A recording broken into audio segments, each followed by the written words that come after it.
let's just hope this chapter's better. What's up, guys? That guy with a pencil here. Fun fact, I do mean to have it on me and keep it on me at all times. Another fun fact, I'm worried. I'm worried. Like worried. Like, bottom of my heart, I'm really scared. And you wanna know why I'm worried? It's because Shishiba and Osaragi are here. Even be like, whoa, what are you talking about, Pencil, man? They're here. They're gonna carry the chapter. The chapter's only 16 pages from what I'm seeing at the bottom. It says page 8. It says up the last page is page 18. Like, the last two pages usually aren't pages. So not only is this a short chapter, chapter 238, Revenge, but also typically, whenever Shin is in an area and Atari is there, the plot gets bad. And unfortunately, Shin and Atari both are still in this area, so I'm very, very worried. But let's not waste more time. Let's hop right into chapter 238 of Sakamoto question mark? Okay, I can't do that. Sakamoto Days, Revenge. Alright, let's see. I'm here to repay a debt. Well, ain't that considerate? Ah, Gozu! See, Gozu, you have bars, you have design, you have all power, you have everything, you're just a stupid bum! I can't be getting like this so early in the review. It's not even like over a minute in. Okay, I'm barely over a minute, but Gozu, you hurt me more than you know. You hurt me more than you know, Gozu. Why are you like this? Let's see.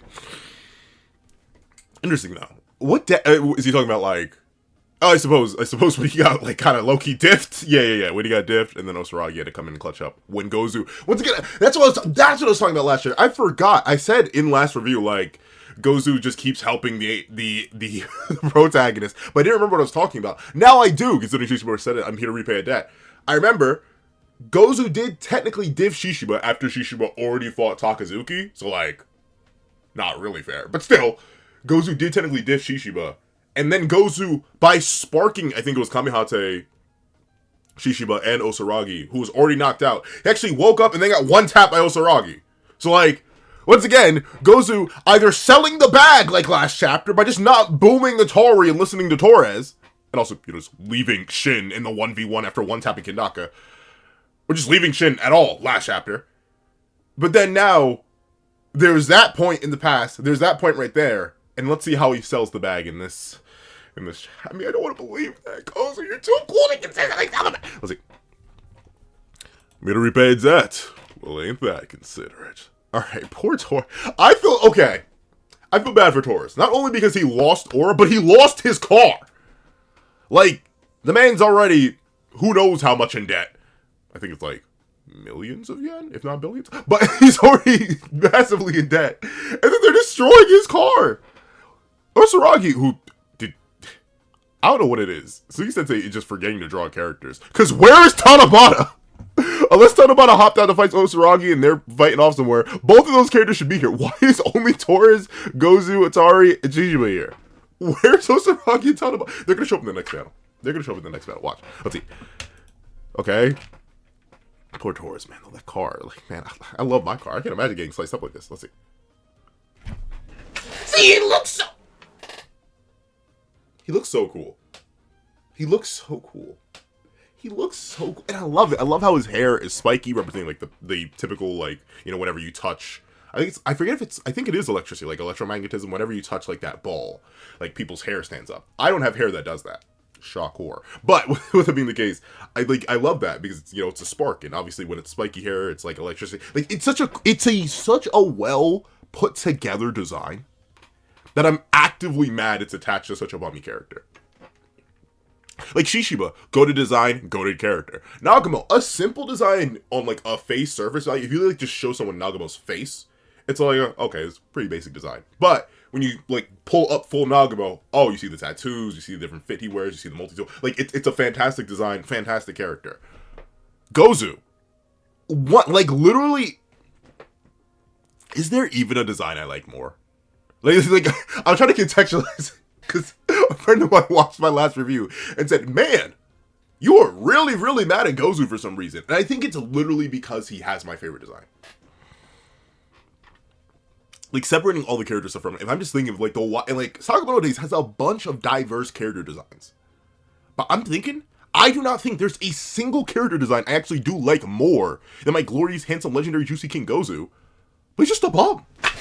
He's been a bum since he's been introduced. He yaps a whole bunch. It doesn't do anything. I think that hurts. I think if Gozu was introduced 100 chapters prior, if he was introduced pre-Museum Arc, I would like him. Gozu's kind of like Haruma, in a way. Where, like, I ended up really, really liking Haruma, despite him not doing much. Other than showing up, crashing a helicopter, beating up on Shin, only to take a whole bunch of damage from Shin, and then dying. Right? And also, the same thing, because someone pointed out, hey, isn't Gozu just Gaku 2.0? Kinda, sorta, in the sense that, like, they don't do anything but aura farm and lose. So, like, but ironically, through last chapter, and even the defeat over Shishiba, technically, for all intents and purposes, Gozu actually does have more wins than Gaku ever did. At least against the named characters, Gaku wiped a whole bunch of fodder, but he lost to Nagamo, he lost to Takamura, he lost to Takamura again. Like, Gaku just kept losing. But he had more aura? I don't even know how this... It's like the presentation of the L. I don't know what it is. But now that someone's pointed out, Gozu is just Gaku 2.0, with a better design, I'm like... Maybe that's why I'm so passionate about it, because I'm like, he looks so cool. Let's see. Interesting, though. He's smiling, but Shishiba's not. Shishiba, please, Shishiba. See, the thing is, that's the thing. If I had to, despite me loving Gozu's design so much, if I had to pick a character to get an aura loss, it actually would be Gozu, because I like Shishiba too much, and I do not want him to lose aura by being in the presence of Shin and Atari. I know it's a law of this universe. I know it's a fundamental fact of nature. Every single time those two are on screen together, someone's gonna undergo an aura loss, but I don't want it to be Shishiba, bro. I really don't want it to be Shishiba. Let's see. Alright, yep, so they're clashing. I mean, like, here's the thing. Like, nothing's gonna happen to them. I just, like, let's see. Huh? Mr. Shishiba? Hey, Shin, never mind them. Over here. Yeah. Okay, so, like, where are... They must be fine. They must have just left the car. I must... But they were in the car. Well, Osaragi said she missed at the end of the last chapter. I won't go back. I'm pretty sure that they were in the car, though. Let's see. They said, because Tanabata was driving. Let's see. Hey, shit, never mind them. Over here. Mr. Sakamoto, is everyone okay? We're okay. Don't worry. Ah, yes. The perfectly cushioned inside of the armored truck that flipped over multiple times. I do believe these two regular humans could absolutely survive that. And what, Wu-Tang? Wu-Tang. I believe all of them are perfectly fine with that. Because that was such bad luck, right? That was such bad luck. Oh, wow, what amazing bad luck Atari has. To perfectly summon two other top tiers to take care of this fight and take it off Shin's hands. What bad luck! What bad luck! Oh, wow! Put her in the perfect position to... Screwball made a video. Screwball made a video on, like, the current state of Sakamoto days and, like, it looking up, possibly. And then, like, I went there, I watched it, I was gonna react to it, like, I don't know. The reaction... The thing is, doing one reaction at a time, over on the second channel that got the reaction, has, like, sort of, like, altered my perspective a little bit. Like, I don't want to just do... like, temporal discussion videos. I want to do, like, an analysis video. If I'm gonna do, like, non-versus battle stuff over there, which I will. I want to do, like, stuff that will stay. Because the issue was, like, not only would that have been way down on the backlog, right? Like, that, my reaction to that wouldn't have come out until, like, April of next year. Just because that would be, like, 9 posts away. Or more than 9. Probably be, like, 13 posts away. Which is multiple months from this point on. So, actually, maybe around March. But still, would have been massively outdated there. But, the comment I left on the video, I was just like, I'm glad you're happy, but to tell you what I feel, I was like, it literally, as I got to the Atari section, I was like, I literally just wrote, I don't like Atari as a character. Like, I think Atari has ultimately just been a net negative on the narrative of Sakamoto days, and if I could go back in time, talk to Suzuki-sensei, and be like, here's one thing you have to remove for the sake of your own narrative, it would oh, is that tire falling off? Or is that Osaragi and Shishiba, or Osaragi and Tanabata? I'm not sure what that is. But, like, if I could do one, I would go back in time and be like, Suzuki-sensei, whatever you do, do not introduce this character. You can introduce everybody, Eddie and everybody else. You can show whoever else you want. Not this character. Not this character, please. Because I really don't like her. I really don't like her. I don't like her in the narrative. Let's see. And look who we're focusing on. Atari's over there. Yeah. So, Boyle, you pointed out that people were okay. And now the actual Because Hitari's so important, right? Why do we just watch it? Let's see.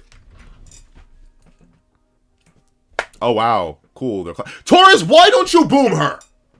Taurus, you're still right there. Taurus, why aren't you helping? See, that's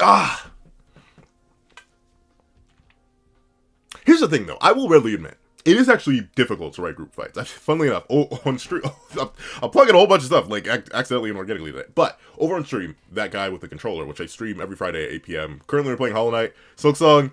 I'm so bummed at it that we were stuck in the same area for, like, the whole nearly 3 hour stream. And then I made, like, a little bit of progress. It died. It was the end of stream. But the reason I wasn't too locked in focus is we were having a lot of discussion. And in the discussion, I brought up my own story. And one of the things I mentioned, or I didn't mention this in the story, but I should in reference to Sakamoto Days, right? Because one of my biggest critiques for Sakamoto Days is that Suzuki-sensei does not know how to write group fights. And if not group fights, he doesn't know how to write multiple characters who can fight being in one area. That's one of my biggest critiques for him, where I'm like, buddy, pal, you have all these top tiers palling around. They should not be all in one area, because why are they not helping? Why are they not fighting? Why are other characters being upscaled?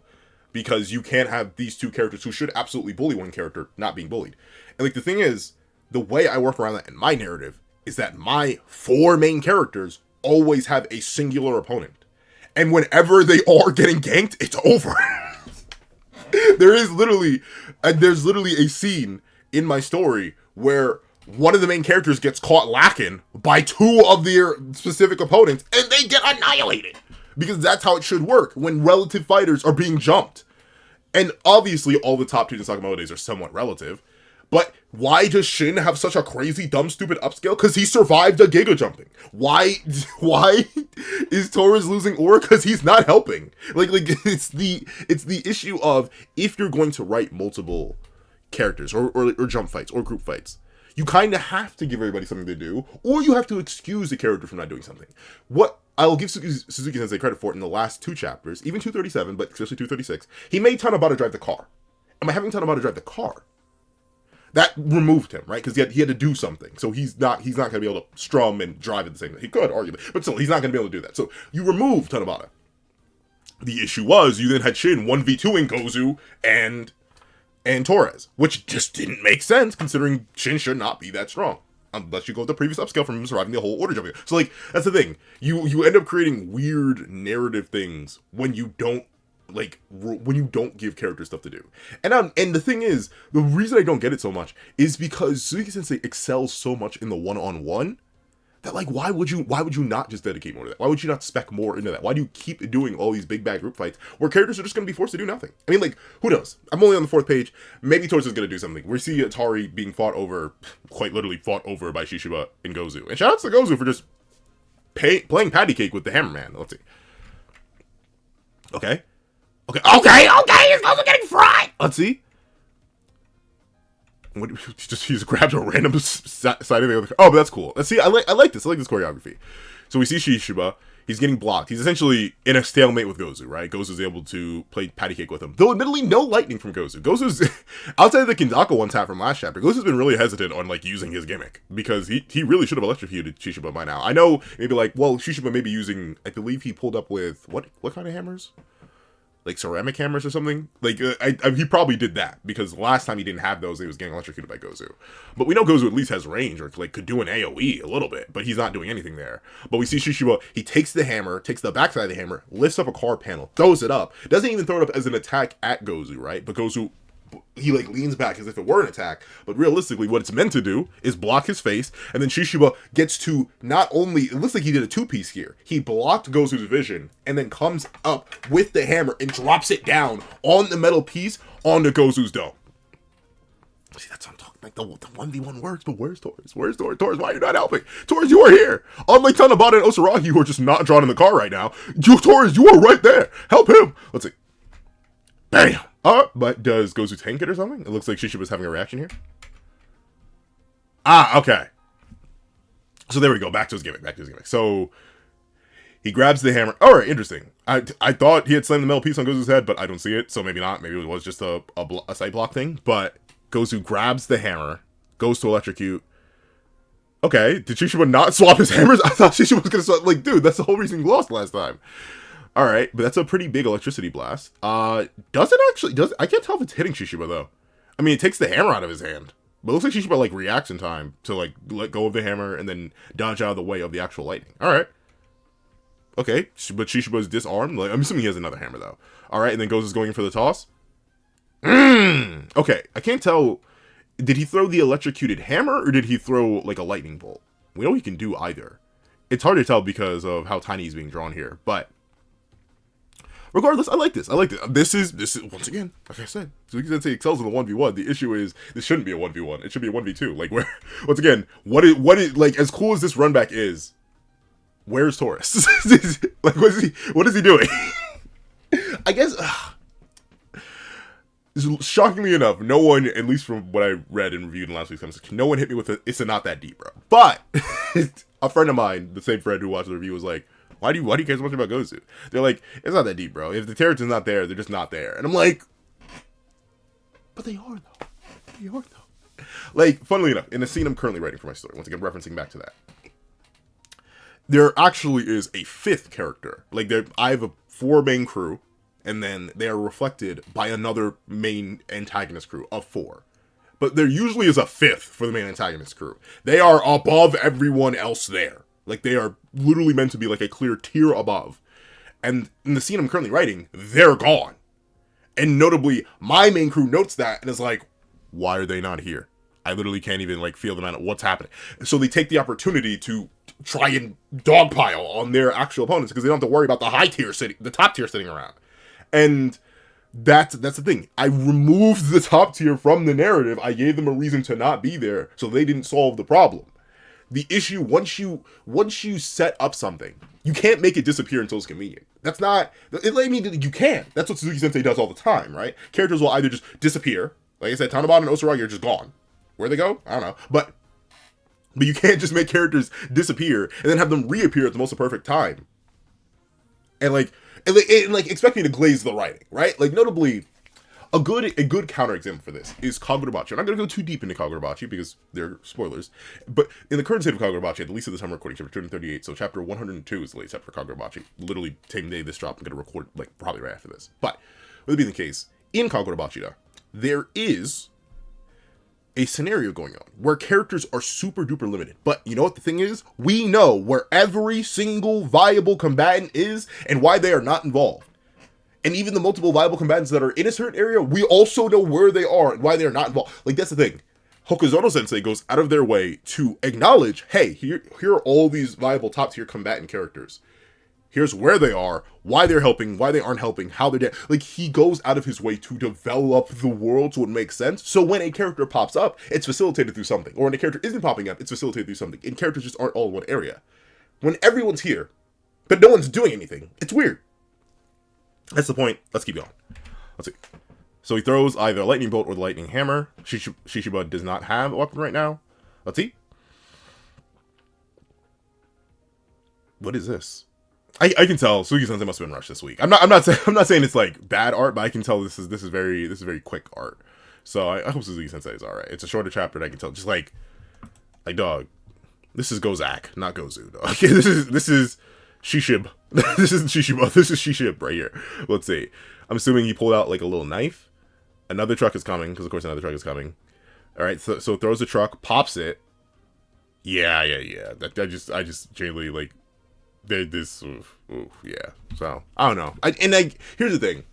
Let me layer this onto all my critiques that I've had so far, and critiques I'll have in the future. I am not a manga artist who has to work weekly. I just yap about it. Being a manga artist, being a storyteller is infinitely harder. Especially being a storyteller in the Japanese manga industry working for Shonen Jump is infinitely harder than anything I ever do. So my critiques come out of love and passion and respect for the work. They don't come from, oh, I could do it, but I can't.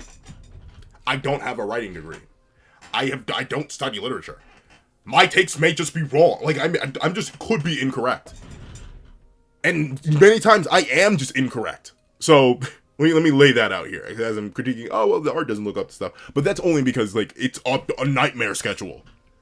It's not fun. Like, I don't know. I've never heard a single mangaka ever say being a weekly mangaka is fun. I haven't even heard monthly mangaka saying being a monthly mangaka is fun. I haven't heard Murata, who posts whenever he feels like it, or completes manga whenever he feels like it. I heard T say it's fun. Like, it's not fun.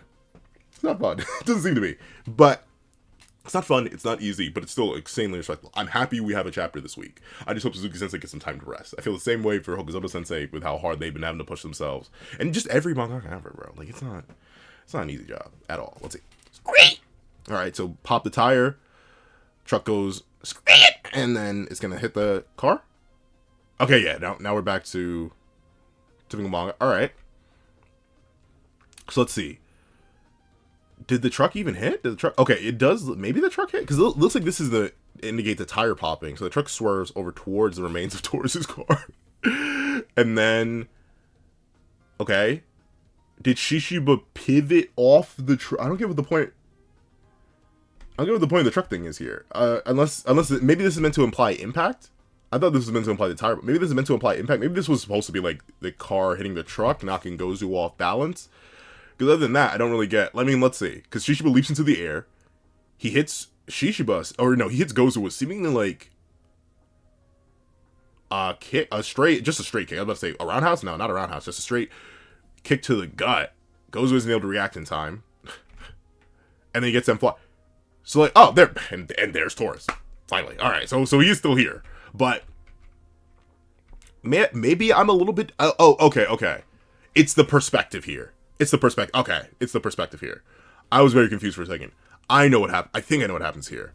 So it looks like Shishiba did this to the truck to get it closer to the remains of the car so he could push off of it for leverage in order to put more force minus kick. Because the temp here is meant to be Shishiba coming in contact with the truck. I mean, the reason I didn't read that at first is because the truck looks so much farther away, or the truck looks smaller than it should be, or Shishiba's way bigger than he should be here. But this is like a perspective thing, right? This is like a weird, and like that's the thing. I always give Suzuki Sensei credit for his angling, and that's why I say he's even as many issues I've had with Suzuki Sensei's like writing and character writing.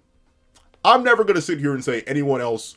Even like Hokuzono Sensei's like the close second, and Gege when they were still doing an action manga. Right now, it's not really the case in Madula. But like when they were still doing an action manga, like it was kind of close. But Sakamoto still has like the peak choreography of Doom and Despair, and it does that through like its angling and how it uses the characters. But I think Shishiba should have like these characters are a bit too big. Like look at how big the car is next to this truck. Like the truck looks like a mini truck. Like the truck should be massive in comparison. Like you should scale the truck up like either like maybe like twice the size or 3 times the size for this to be communicated better, or maybe not communicated better, just for me to understand it easier. I am kind of stupid. So he clearly kicks off the truck to get leverage to hit Gozu in the gut. But I think Gozu, the car, and Shishiba are a bit too big in this shot. They should be like, if I was in like Procreate, I would select all their layers and I would shrink them down. Oop. Like you can even leave the truck the same size for the perspective. But I get why Shishiba's this big though, because he centers the panel. But I would shrink these guys down. Maybe move Shishiba. Like if Shishiba's on his own layer, I would shrink him down a little bit. I would keep him up in center, right? Probably have him kick off the side of the truck though, rather than the top of the truck here, and then shrink Gozu and the car down. I shrink their layers down, so they were a little bit smaller here, just so the perspective was a little bit less. So the car didn't look as big, and Gozu and Shishiba didn't look as big in comparison to the truck. Because like, especially if you look at it like this, the reason I'm saying they're too big. Look at Shishiba, like, lengthwise. He's taller than the truck, even while his legs are folded. that's the reason why I'm saying the perspective seems a little bit off. Let's see. Wood Doom. And he knocks Gozu back. Alright, so currently Gozu, he got the hammer off, but he's kind of getting diffed even barehanded. So, Gozu, he may be a little bit bummy. Not a single hit on Shishiba, but Gozu bleeding from the mouth and tweaking. Let's see. Now's my chance to escape. Girlie. You're a real magnet for misfortune. Why don't you boom her? Pencil, we can't boom major characters. Why is she a major character? Why? Suzuki Sensei, why? Let's see. Girlie, you're a real magnet for misfortune. Huh? Okay, so what is Tanabata? Where? Did Tanabata disappear? What do you mean? Did Osaragi off-screen Tanabata? I was just talking about last chapter. I was like, oh, he has a little bit of aura. Maybe not! Let's see. So Osaragi comes in.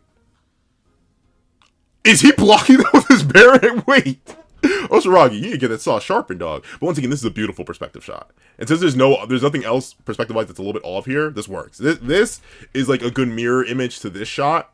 Oh, but it is a slightly bigger panel. But like this is a good mirror image of this shot. In fact, you can even tell by the mirrored paneling. Like this, you know how this slants down to the right? This slants down to the left. Like these are good mirror image shots. But this one works because there's no like, nothing should be larger and everyone seems perfectly to scale here. Osaragi, I love the saw being the focal point of the perspective, the circle leading down into a triangle shape, leading into Osaragi, who clearly is swinging downwards at a back angle, and Taurus does reacting time. I will admit though, the transition between panels doesn't come off as smooth. Like this looks like, actually, let me not use the sort of word because it's a little bit too long. What I'll use is, I'll use you. So the way Osaragi is swinging, right? Like it should be a this, right? Based on how she's moving, right? She has it like she's essentially like she's about to hit a baseball, right? So this swing should follow through like this. She should, like, her arms and positioning all lead to a this. But you see, somehow in between, it goes from a this to what looks like an overhead. Like you could argue, like maybe it's meant to be more like, but like it's literally because her, like, you see the torque, right? You see all the, where all the force is coming from. It's the twisting of the torso, right? So it's like this. It should be a swing through that leads into like a big side swing. But the way Taurus ends up blocking it, and the way she ends up finishing it, it goes from like a this to a this, which is like you could, I mean, like, maybe.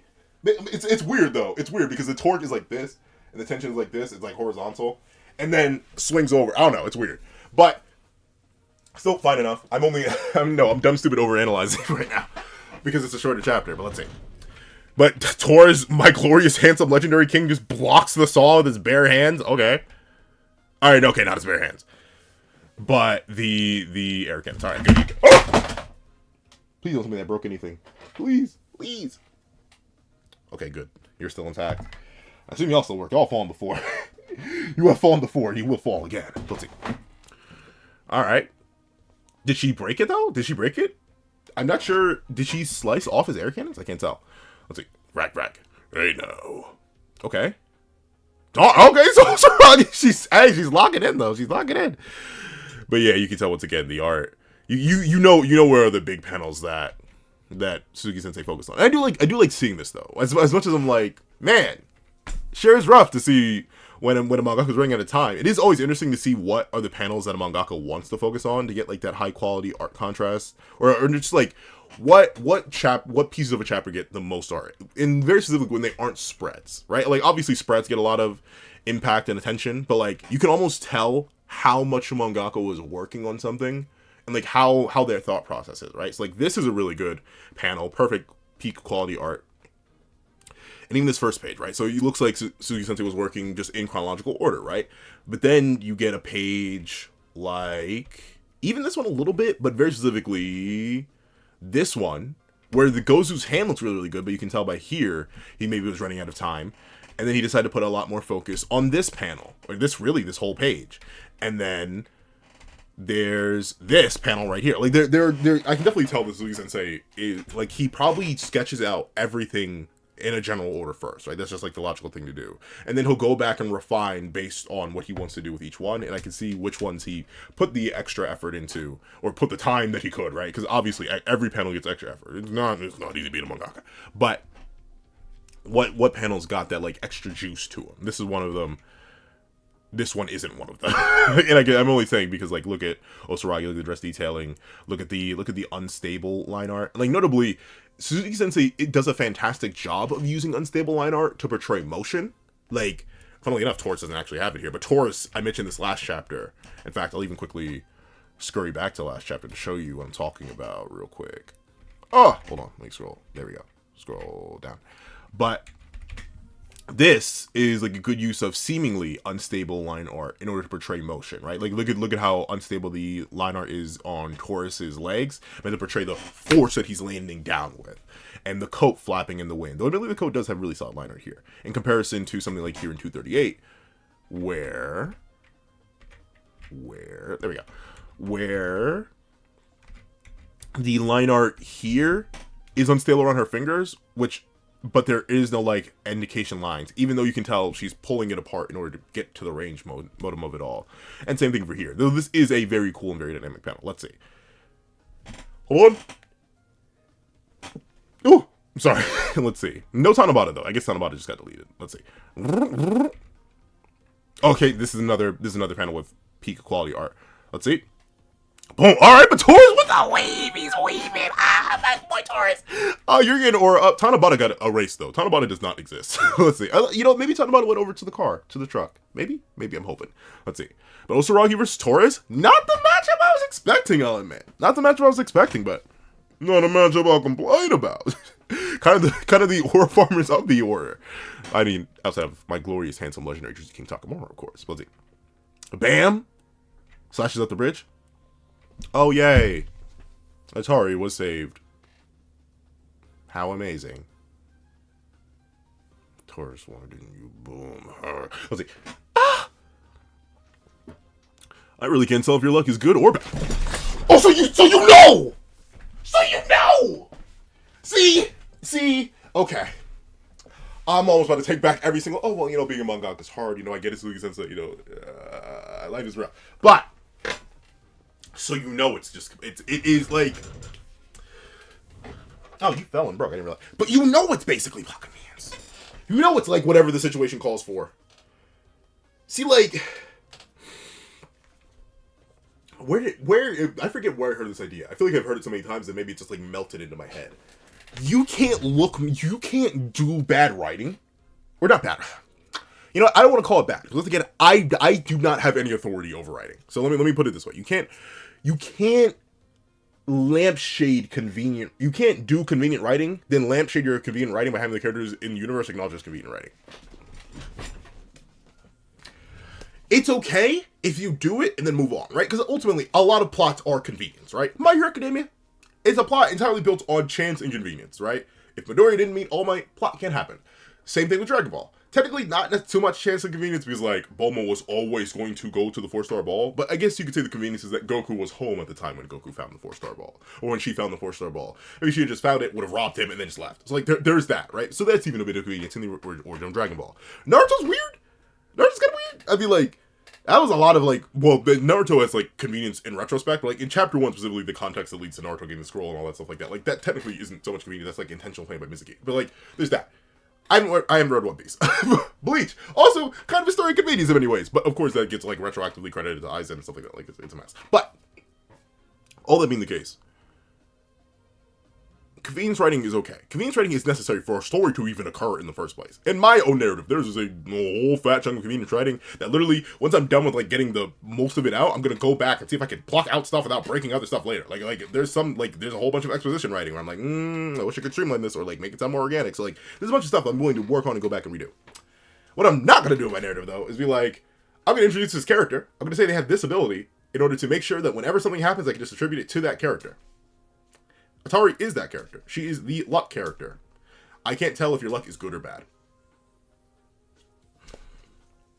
Because it doesn't matter. Because it's always going to be good for the protagonist, because that's what needs to happen. The character can't ever actually have bad luck for the protagonist, because if they did, bad things happen to the protagonist, and that can't happen. Let's see.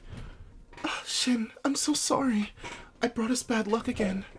Taurus and Tanabata? Or no, Taurus and Osaragi? Tanabata's gone. Let's see. What are you talking about? Your power saved us.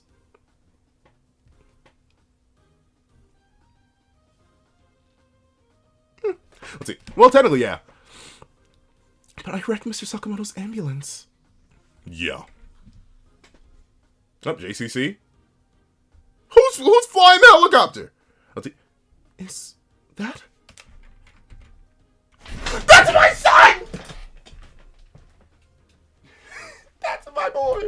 That's my boy. Yeah, but that's the thing. It's, man. Hold on, bro. Hold on a minute, bro. Alright. How do I feel about this chapter? Okay, but you know what? Chapter 237 was so bad it made me actively annoyed. This chapter's only 15 pages, and then a spread. Fine enough. I like the choreography. No one's excessively... The thing is, Tanabata just disappeared, though. Like, he's just gone. Why even have... He had to drive the car, but, like, why even have him?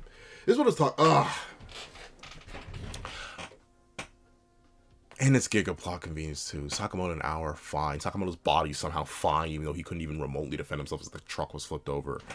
But the choreo, but how much can I really excuse the choreography being that's enough to carry the chapter, right? Like this is a cool panel. I'm really questioning how much do I value the hype moments in Aura. that's the question right now. Because this truly was our hype moments in Aura, right? Seeing Osaragi versus Taurus, like a matchup I just never would have called, but it's a cool matchup. It's not really going anywhere. They're kind of neutralizing out. That makes sense. Two top tiers fighting typically goes that way, so that's fine. I think it's cool to see that. And Gozu versus Shishiba is a cool thing, admittedly, and it's clear to see that Shishiba does have at least a slight upper hand. And I like the creativity of it, right?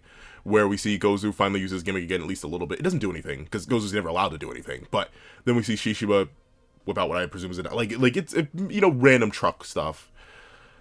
I'm back. Here's the thing though, because I'm very inconsistent on whether or not I give chapters number ratings. I just usually just go worthiness or unworthiness. It's sad because a couple of chapters have recently been unworthy, but I don't just judge. I judge on character utilization, and the characters are supposed to utilize fine. I think my big thing that I'm really fighting over right now in my own dome. First things first, we aren't even acknowledging that Kendaka's just gone. I guess he's just fried. We just don't care anything about Kendaka. We don't acknowledge the state of Sakamoto's body, even though it was flipped over in the truck. Then, I guess my big thing. Hold on. I'm about to sneeze. There we go. Excuse me. Tanabata's just gone. He was unfortunately he was here, Suzuki Sensei. I read your manga weekly. I read and review it weekly. You had a third top tier here that could have turned the battle in their favor. One that could have intercepted Shin and stopping him from getting Atari. But he's just gone.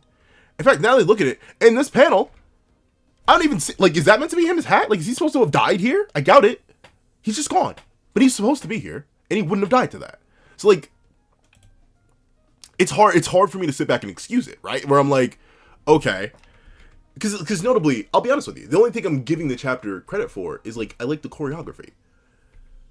And even, pieces of the choreography. I'm kind of sad that Gozu isn't using his gimmick too much, and it's not working all too well, but fine, he's fighting Shishiba, a much more important character, who's also just really, really strong, so that's fine. Taurus just standing around and not helping at all is kind of weird. Tanabata disappearing is kind of weird. Taurus not booming Atari is kind of annoying. Shin, just, you know what? This is going to be the most begrudging unworthiness. Here's the thing, though. I think, ultimately, I'm not going to draw the blade. I don't think it's worth it. And you may be whoa, but that's man, somewhere near as bad or as egregious as last chapter. Not as bad as egregious as in, I'm freaking out and doing backflips over it. You're right. But I think the fact that I'm having such, a hard internalized debate on whether or not I should give it worthiness speaks to the fact that it's unworthy. Because what am I giving it worthiness for? Oh, we had some cool angles and an interesting fight dynamic setup. Not a fight that really goes anywhere, but an interesting fight dynamic setup. Okay. Is that it? It's kind of that's the bare minimum, right? Funnily enough, I'm thinking of this review not supposed to be this long. But I'm going into it. Because I want to explain why I'm not giving it worthiness. It reminds me of Kuro the artist. You may be what on earth? Funnily enough, I have the Inkling on the brain because I love the Inkling. I love Ben 10. But there's a thing in some of his latest and previous Omniverse breakdowns where he's I can only glaze Omniverse for its art direction and animation so much before I have to actually start taking points off and knocking things down for the rest of the narrative, right? Or the rest of the story. And he would justify giving lower scores at the end of his reviews, at the end of his breakdowns, because of that. And I think I kind of have to do the same thing for Sakamotodays, right? Cool. We got a nice little run back of a fight and an interesting bit of choreography here or there, right? One cool piece of choreography. That's cool. Well, two pieces. Because I can do like this. Like I said, I like the picking up a piece of the car, throwing it, Gozu's face, hammering it down. It doesn't do too much because Gozu seemingly blocks it or catches the hammer swing. But regardless, it's a cool image of choreography. This is a cool piece of choreography. Now they understand it, even though I think it's a little bit off scale. And then this is just an interesting fight dynamic. Admittedly, choreography in this, like, this is a very well drawn shot. I like that. Even though I admit, like, a transition here isn't the best. And Osaragi cutting, and then just, like I said, interesting matchup stuff. But that's the bare minimum, right? We've been getting this. We've like, the standard of Sakamoto Days is having a piece or two or three of cool choreography and fighting. But the rest of the chapter isn't up to snuff, right? Where is Tanabata? You can't have a third top tier B here and then literally have him disappear and then be like, well, it's been a week. Hopefully they forgot. I didn't forget. And then watch Tanabata reappear conveniently, even though he should be literally right here. Like, he should be in the front seat. He's just gone, though, because he's not necessary for this chapter. And we need to focus on the 1v1s. That's a bit of bad writing. Taurus, not helping Shishiba at all, while Osaragi doesn't appear. I must emphasize, Osaragi does not appear until 10 pages into the chapter. It's a 15-page chapter. For 2/3 of the chapter, Taurus is just, I don't know, sitting around, not booming Atari, or watching the one-on-one that takes place. Which can't have happened in, like, 2 seconds. Look at how much that happens in the 1v1. That's, once again, case of poor writing, not gonna lie. Atari not getting boomed, when Taurus explicitly wants her boomed. Still weird. Like, in not the case of bad writing, because, again, I get it, major characters just can't perish in manga, like, or in stories, generally, right? Like, I'm hard-pressed to boom any of my major characters. I'm going to boom some of them. For character development for my main characters. But, like, it is a hard thing to do. So I get that. But once again, if anything, start the 1v1 sooner. Like, at least imply that these two events happen at exactly the same time, and not just, like, have Atari watching the entire thing, and then have Taurus decide to move after he's just been sitting around doing nothing. Like, set it up so it's more instant, so that we can get Taurus off the board. I don't know what you do about Tanabata, though. He's just disappeared. Shin, I think if, I can't tell if your luck is good or bad. And then having the luck work out perfectly, that Amane, like, how did he find them? I guess just same way that Shishiba and Osaragi found them, I guess. Shishiba literally fell out the sky, right? Like I pointed that out last review. Someone did point that out. Like, dude, it's Sakamoto Days. You just gotta get used to it. But, like, I can't excuse that, right? Like, oh, just ignore the whack or weird writing, right? How did they find them? Did they have a tracker? Did Amane recognize them? Like, I know Amane has, like, the perfect memory thing, but, like, when did he, I can excuse he learned how to fly a helicopter by watching somebody else do it. He probably flew in a helicopter before, and he can do that, fine. But, still, he was sent out here to find them. Did they have a tracker on them? I don't know. Perfectly found, though, I guess. Sakamoto's body, is he good? I don't know. Probably he'll be fine. That's the thing. It's the same, there's no tension in the narrative. That's one problem that we've been complaining about Sakamoto Days for a while. The writing itself isn't really all that good, and Atari just makes the story worse. Her bad luck powers can't even really be bad luck powers, because there's always good luck for the protagonist. So why even have, like, why have her? Why even pretend that she's ever going to be a net negative to the characters when she's been nothing but a net positive? And where's Tanabata? Like, I don't know. I think there's so much weighing the chapter down that the little bit of positive can't really bring it up. And, like, notably, let's say even if I don't take off points for, like, weird art stuff, which I don't usually do, but, you know, I might as well, since we're just going into it. Like I said, the perspective, the attack shift here is weird, and some of the art isn't up to Suzuki standard. So yeah, it's an unworthy chapter, but it's, like, the most begrudging unworthy. This is, like, a 3 out of 10 chapter. Like, it's not, like, the only thing that's directly offensive to me is Suzuki Sensei trying to be funny by being like, I can't tell if your luck is really good or bad. Like, I think that's alright, we're kicking it over the line. Like, this would be a 4 out of 10. If you don't include that, and the ending isn't, you know, perfectly timed with them appearing, I guess, because plot. Really, sure, fine, whatever. But, like, that's the thing. I shouldn't. For how much Sakamoto got me hyped before, I shouldn't be going like, fine, whatever. At the end of, like, that shouldn't be a thing. So that's why the chapter's unworthy. If you made it all the way to the end of the video, please leave. I guess that's Sakamoto. Well, no, that's the whole sentence. I'm not gonna leave that. What's the best word? Leave perfect timing. Why not? Leave literally just perfect timing in the comment section down below. I want to thank you so much for watching. Please remember to leave a like, share, comment, and subscribe. And make sure you hit that little notification bell so you do not miss out on any videos that come to the channel. Also, you even have a Patreon down below where you can support me for as low as $1 a month. You get things like exclusive videos, early content, and more. So now become a member to the channel for as low as $3 a month to get the same perks and more. Some of those perks include the live reactions here this series I have to review, ad variations of all my videos, early access to all my videos. On top of the early access, you get your name at the end of literally every single video, and if you're a $3 member or higher, or $5 patron or higher, you get your name read aloud at the end of every single video, not just listed at the end of every single video. And of course, on top of all that, we get early access to all the videos for the second channel that got the reaction, where I do, like, sometimes, I think the shortest one has been like 36 minutes, and I was like, because it was an 8-minute video. Like 36 to like nearly like one the longest videos on the channel, like 2+ hours of extra content. You get all that access early. I mentioned earlier I'm going to be bulk recording a bunch for that. I want to have like March done. I want like 12 videos done before the end of this year, and I'm going to work towards that. So all that will be early access to pages and members too, not just content over here. And of course, if you ever want to just catch me live, that got the controller. We have fantastic discussions over there. We had an amazing Yab session last stream. We're playing Hollow Knight Silk Song for now, but whatever. We talk all the time over there. So that's live. That got the controller. That's linked in the description down below. Go live on Twitch. Oh, also if you just want to drop 5 beans for a short video or 25 beans for a long video for the one time, you know, there's the Ko-Fi in the description down below. So I think that's all the plugs. Oh, thank you guys so much for watching, and I hope you guys have a wonderful day. This is That Guy with the Pencil, writing off.